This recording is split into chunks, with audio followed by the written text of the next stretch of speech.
அந்த பொண்ணு தன்னோட டீச்சரோட பர்த்டேவை கொண்டாட ஒரு டேபிள் நிறைய சாப்பாடையும் தயார் பண்ணி வச்சிருந்தா. ஆனா அந்த டீச்சருக்கு இது கொஞ்சம் கூட பிடிக்கல. செம்மையான கோவத்துல அந்த பொண்ணு மேல கத்தி தீத்துட்டாங்க.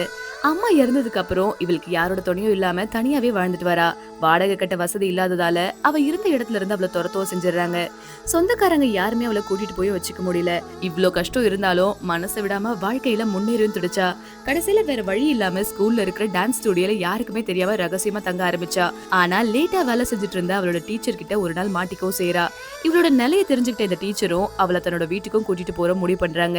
ஆனா வீட்டுல ஒரு சில இடத்துல மட்டும் தான் இருக்கணும், எதையும் தொடக்கூடாது, 3 நாள்ல கிளம்பிடணும் அப்படின்ற மாதிரியும் சொல்லிடுறாங்க. இவ்வளவு யோசிக்காம அதுக்கு சரி அப்படின்ற மாதிரி சொல்லிடுறா. அடுத்த நாள் காலையில பசியில ஃப்ரிட்ஜ் திறந்து பார்த்தா அங்க வெறும் பச்சை கலர்ல வெறும் ஜூஸ் பாட்டில் மட்டும் தான் நிறைய இருந்தது. அப்புறம் பிரேக்ஃபாஸ்ட்டுக்கு ஒரு கிளாஸ் நிறைய காய்கறி ஜூஸும் இவளுக்கு ஊத்தியும் கொடுக்குறாங்க. ஆனா இவளுக்கு அது ஒரு வாய் குடிச்ச உடனே துப்பவும் செஞ்சிடறா. நைட்டு இந்த டீச்சரும் வீட்டுக்கு வந்தப்ப இந்த டீச்சருக்காக விதவிதமா சமைச்சு டேபிளையும் அடுக்கி வச்சிருந்தா. ஆனா இந்த டீச்சருக்கு கொஞ்சம் கோவமாவே இருந்துச்சு. எதுவுமே உன்னை பண்ணக்கூடாதுன்னு சொன்னேன் அப்படின்ற மாதிரி இவங்க கேட்க இவளும் உடனே மன்னிப்பு கேட்டுட்டு இன்னைக்கு உங்களுக்கு பிறந்த நாள்ல அதான் சமைச்சேன் அப்படின்ற மாதிரி சொல்லிடுறா. இந்த டீச்சருக்கு ஒரு மாதிரி குற்ற உணர்ச்சியாவும் ஆயிடுச்சு. அப்புறம் மெதுவா அந்த சூப்பை எடுத்து ஒரு வாய் குடிச்சு பார்த்தாங்க. டேஸ்டும் நிஜமா சூப்பரா இருந்துச்சு. அப்புறம் இந்த பொண்ணும் அந்த டீச்சருக்கு அங்க இருக்கிற கறியெல்லாம் எடுத்து கொடுத்து பிறந்த நாள் அன்னைக்கு நல்லா சாப்பிட்டு சந்தோஷமா இருக்கணும் அப்படின்ற மாதிரி சொல்றா. இந்த பொண்ணோட அன்பை பார்த்த அந்த டீச்சருக்கு பயங்கரமா நெகிழ வச்சிருச்சு. அடுத்த நாளோ அந்த பொண்ணு இருக்க போற கடைசி நாள் அப்படின்றது தெரிஞ்சு சொன்னபடியே அவளோ வெளியே போறதுக்கு தயாரும் ஆயிட்டா. என்ன பண்ணிட்டு இருக்க அப்படின்ற மாதிரி டீச்சர் கேட்கவும் 3 நாள் தானே தங்க பேசணும், 3 நாள் தானே நான் இங்க தங்குறதா பேசணும், அதான் நான் கிளம்பிட்டேன் அப்படின்ற மாதிரி சொல்றா. இவளுக்கு போறதுக்கு வேற இடம் இல்லைன்னு தெரிஞ்சும் இந்த டீச்சர் உடனே எல்லாத்தையும் திரும்ப வீட்டுக்குள்ளே வச்சுட்டு இங்க வா அப்படின்ற மாதிரி கூப்பிடுறாங்க.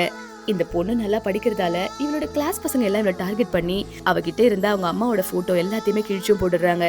இவ்வளவு நாளா மனசுக்குள்ள அடக்கி வச்சிருந்த எல்லா வேதனையும் மொத்தமா வெடிச்சு வெளியே வந்துருச்சு. அடிக்கடி இவ சுகமா இருந்தா பக்கத்துல இருந்த பார்மசில ஒருத்தவங்க தெரிஞ்சவங்க இருப்பாங்க. அவங்க கிட்ட போய் தன்னோட மனசுல இருந்து எல்லா கஷ்டத்தையும் சொல்லி அழுதும் தீத்துடுவா.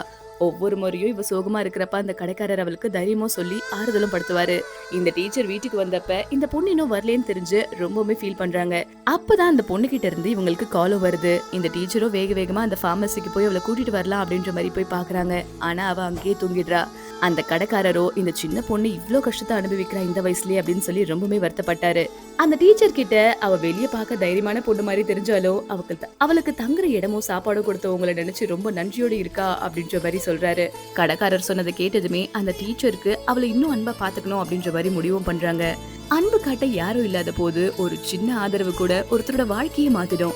இந்த உலகத்துல நம்ம மத்தவங்களுக்கு கொடுக்கக்கூடிய மிக உயர்ந்த பரிசு அன்பு மட்டும்தான். ஏன்னா அன்பால மட்டும்தான் ஒரு கல்லான மனசையும் கரைக்க முடியும் தானே.